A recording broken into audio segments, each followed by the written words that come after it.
Hello दोस्तों, आज के वीडियो के माध्यम से हम एग्जाम की दृष्टि से महत्वपूर्ण टॉपिक प्राचीन भारत के विदेशी यात्री एवं भारत के बारे में उनके विवरण को पढ़ेंगे तथा उन विदेशी यात्रियों का संक्षिप्त परिचय जानेंगे। दोस्तों, प्राचीन भारतीय इतिहास के संदर्भ में ये हमारा आखिरी वीडियो सीरीज है, तो दोस्तों वीडियो के अंत तक बने रहें। अगर आप चैनल पर नए हैं तो चैनल को सब्सक्राइब करें तथा वीडियो पसंद आए तो लाइक और कमेंट करें। आइए बिना देर किए आज के अपने पहले टॉपिक पर आते हैं। विभिन्न विदेशी यात्रियों द्वारा प्राचीन भारत के इतिहास पर प्रकाश। शीर्षक के अंतर्गत पहले यात्री हैं हेरोडोटस, जिन्हें इतिहास का जनक कहा जाता है। हेरोडोटस कृत हिस्टोरिका भारत और फारस के संबंधों पर प्रकाश डालती है।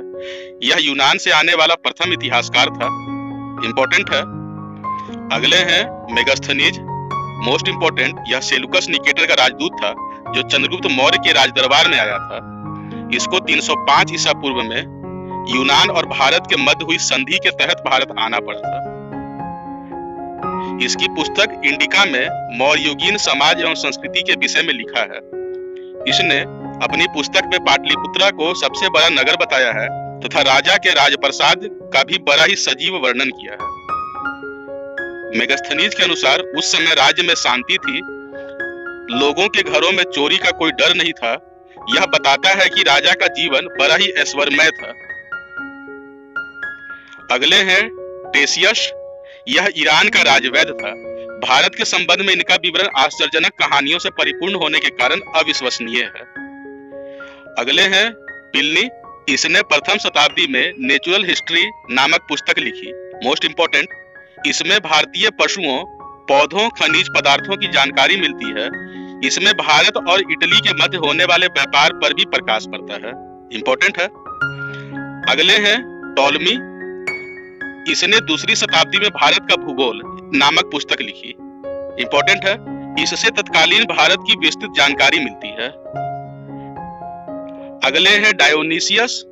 यह मिस्र नरेश टॉलमी फिलाडेल्फियस का राजदूत था जो बिंदुसार, अन्य स्रोतों में अशोक भी मिलता है, कि राजदरबार में आया था। Most important. अगले हैं डायमेकस। यह सीरियन नरेश ऑन्तियोकस का राजदूत था जो बिंदुसार के राजदरबार में आया था। इसका विवरण भी मौर्य युग से संबंधित है। इंपॉर्टेंट है। अगले हैं फाहियान। 399 ईस्वी। यह चीनी यात्री गुप्त नरेश चंद्रगुप्त द्वितीय के दरबार में आया था। इसके विवरण से गुप्तकालीन भारत की सामाजिक, आर्थिक व धार्मिक स्थिति का पता चलता है। इंपॉर्टेंट है। इसने अपने विवरण में मध्य एशियाई देशों के बारे में बताया है। यह चीन से रेशम मार्ग अर्थात प्राचीन काल और मध्यकाल के ऐतिहासिक, व्यापारिक, सांस्कृतिक मार्गों का समूह, जिसे रेशम मार्ग कहते थे, जिसके माध्यम एशिया, यूरोप, अफ्रीका जुड़े हुए थे, से होते हुए भारत आया था। इंपॉर्टेंट है। आगे है सोंगवून। 518 ईस्वी। यह 518 ईस्वी में भारत आया था। इसने अपनी 3 वर्ष की यात्रा में बौद्ध धर्म की प्रतियां एकत्र की। अगले मोस्ट इंपॉर्टेंट यात्रियों के राजकुमार हेनसांग। यह हर्षवर्धन के शासनकाल में भारत आया था। इसने 629 ईस्वी में चीन से भारतवर्ष के लिए प्रस्थान किया और 1 वर्ष की यात्रा के बाद सर्वप्रथम यह भारतीय राज्य कपिसा पहुंचा। इंपॉर्टेंट है। भारत में लंबे अरसे तक ठहर कर यह 645 ईस्वी में चीन लौटा। यह बिहार के नालंदा जिले स्थित विश्वविद्यालय में अध्ययन करने तथा भारत से बौद्ध ग्रंथों को एकत्र कर ले जाने के लिए आया था।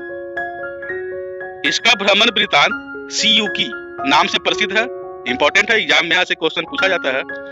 इस वृत्तांत में 138 देशों का विवरण मिलता है। इसमें हर्षकालीन समाज, धर्म, राजनीति के बारे में वर्णन मिलता है। इसके अनुसार सिंधु का राजा शूद्र था। हेनसान के अध्ययन के समय नालंदा विश्वविद्यालय के कुलपति आचार्य शीलभद्र थे। इंपॉर्टेंट है। आगे है इत्सिंग। यह 7वीं शताब्दी के अंत में सुमात्रा के समुद्री रास्ते से भारत आया। इसने अपने विवरण में नालंदा विश्वविद्यालय, विक्रमशिला विश्वविद्यालय तथा अपने समय के भारत का वर्णन किया है। यह 671 से 695 ईस्वी तक लगभग 24 वर्षों तक भारत में रहा, जिसमें से 10 वर्ष तक उन्होंने नालंदा विश्वविद्यालय में रहकर बौद्ध धर्म का अध्ययन किया। इसने भारत और मलायद्वीप पुंज में प्रचलित बौद्ध धर्म का विवरण नामक प्रमुख ग्रंथ लिखा है। तो दोस्तों, इसी के साथ आज का हमारा क्लास खत्म होता है तथा साथ में हमारा प्राचीन भारतीय इतिहास सीरीज भी समाप्त होता है। अगले वीडियो के माध्यम से हम मध्यकालीन भारतीय इतिहास सीरीज लेकर आएंगे, जिसके अंतर्गत सर्वप्रथम सल्तनत काल के बारे में विस्तार से पढ़ेंगे एवं प्रथम सल्तनतकालीन शासक को जानेंगे जिसने भारत पर आक्रमण किया एवं सत्ता स्थापित किया। दोस्तों, हमारे आगामी वीडियो के नोटिफिकेशन के लिए चैनल को सब्सक्राइब करें। पढ़ते रहें, रोज नया सीखते रहें। धन्यवाद।